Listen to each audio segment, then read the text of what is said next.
Guys, I'm teaming up with my good friend, retired Navy SEAL Jocko for something real special. Jocko started Jocko Fuel when he found out the supplements he was buying for himself and his family were filled with heavy metals and ingredients he was unaware of. He wanted a line of supplements and consumables that had all of the good, effective ingredients and none of the bad. So we made it happen. I got set up with all of the key products, and we want to do the same for you. Jocko Go energy drinks for clean, sustainable energy. Jocko Milk Protein for 30 grams of delicious grass-fed protein, plus a full line of supplements to support mood, focus, hydration, joints, and more. Jocko Fuel supplements are scientifically formulated and made with ingredients that are clinically tested. They are better for you options with no artificial flavors or sweeteners, no added sugar, and no gray area ingredients or banned substances. It's clean fuel with health compromise. And right now, you can get 20% off when you use code Chael at jockofuel.com. Or if it's easier,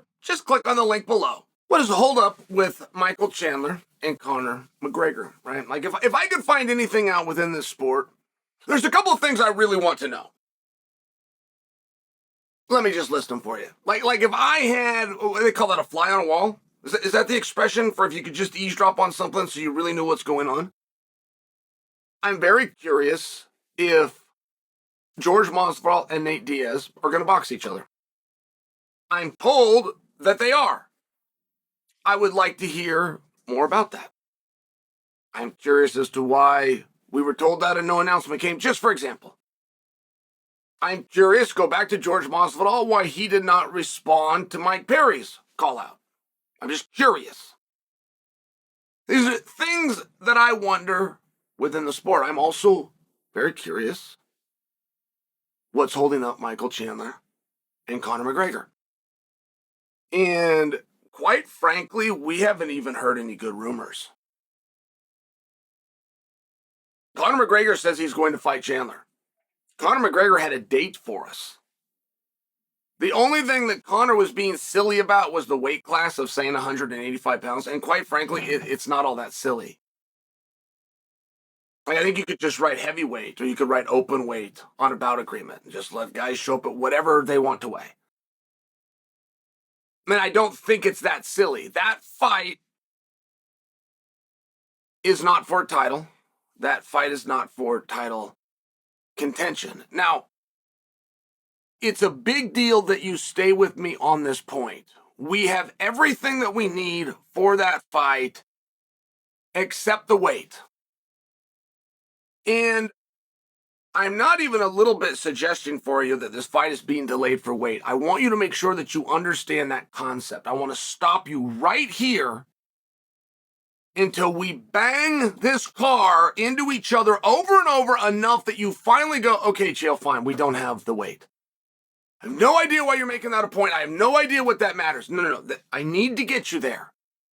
Because once I get you there and once you understand that we don't have a weight, oh, and by the way, it doesn't matter. It does not matter what weight those guys fight at. 85, 82, 91, 201 3/4. Once I can get you there mentally, now I can begin to show you what the delay and the problem with that match is. Look, and we don't know. I open this by telling you, I don't know. But if I was to follow the golden rule of life, which is to put myself in somebody else's shoes, what is it I would do? Right? You never really need to wonder if somebody's lying to you. Just ask yourself, if I was in their spot, would I tell the truth? Like, it's one of these things, but if I got a contract with Conor, okay? Conor's done a great job, and he's built that, and Red Panty Night, you better believe, is still a real thing. It is still a celebration when you get McGregor, just like Conor said it was. But if I got to write that check, I got to write the same number on that check, regardless of what weight class they do it at. I have to write the same number on that check that I have already agreed to, that's already done in a contract, complete with participation, complete with where I'm going to put the proper 12 logo, complete with how many hotels that all got to be suites and how many flights that all got to be first class. That's already done. It doesn't change.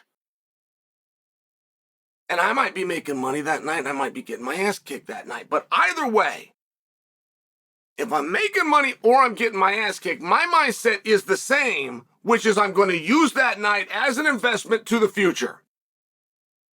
If I make a whole bunch of money, I'm not satisfied. I'm still going to use that as an investment to make more money in the future.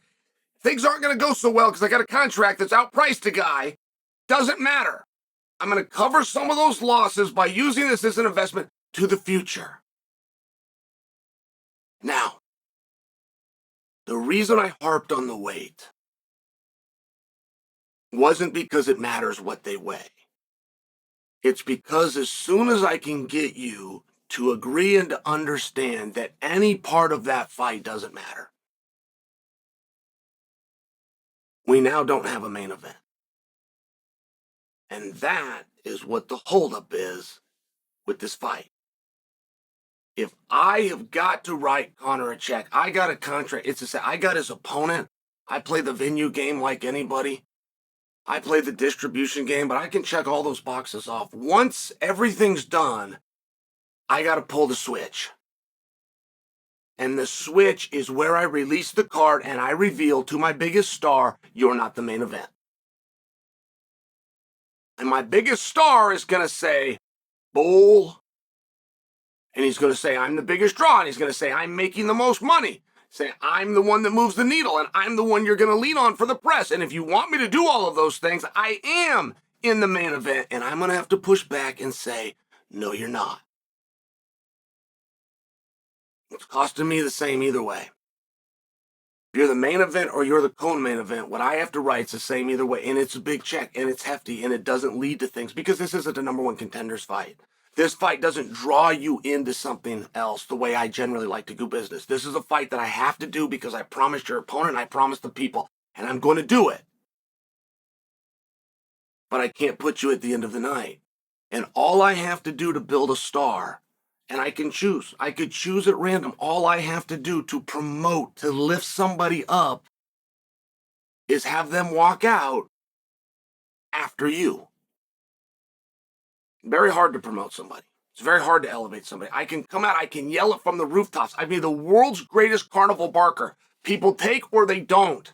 Guys that look good on paper, guys I gave signing bonuses to, guys that came from other organizations. Everything's right and it goes flat. It doesn't work and nobody knows why.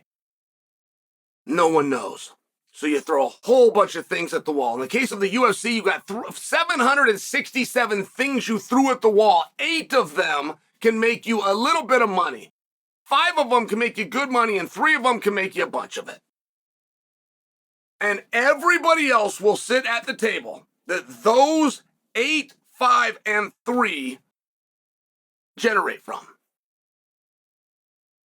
But one way, for sure, to get somebody and to put them over is to put them in a better placement on a card as a star. It's an old move. It's an important move. It works every time. But now you got to get the star to agree to show if he's not going to be the main event. To imagine that Conor and Chandler are going to fight on free TV, I think is very hard for you. I don't think that you would buy that. To understand the buyout that you would have to do of Conor's contract because of the participation that he gets for pay-per-view points, it's not realistic, but if we can all agree on that, then we understand that Conor's going to fight on a pay-per-view. And if we were to go back and look at how many pay-per-views are concluded without a title fight, the number is going to be smaller than those that are concluded. But it happens. Some of the biggest pay-per-views ever, as a matter of fact. If you go look at the top 10 selling pay-per-views of all time, a number of them were non-title fights, all of which contain Conor McGregor. So it's not as though that can't be done, but once we establish it's going to be Conor and it's going to be Chandler and it's going to be a pay-per-view, once we figure out that the weight doesn't matter, at all. You could do it in grams, ounces, kilograms, pounds, stones. Once you establish that it doesn't matter, you're going to have a very hard time fighting any fight on a pay-per-view, main event, throughout history, where any part of it didn't matter.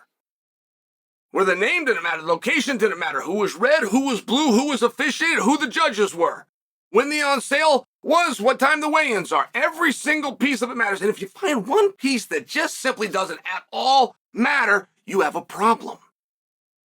What do you do with the problem? You still got a massive fight. You have a massive and a mega opportunity with 2 stars. The question is, you don't put on fights for one night. You've just never done that. That's not what you do. You put on meaningful and significant fights that has some portion of this that carries over. You either find a way to change the story so that this fight has a level of meaning, or very simply, you write the same check. You don't put them on top of the bill. You put somebody else. That's your investment.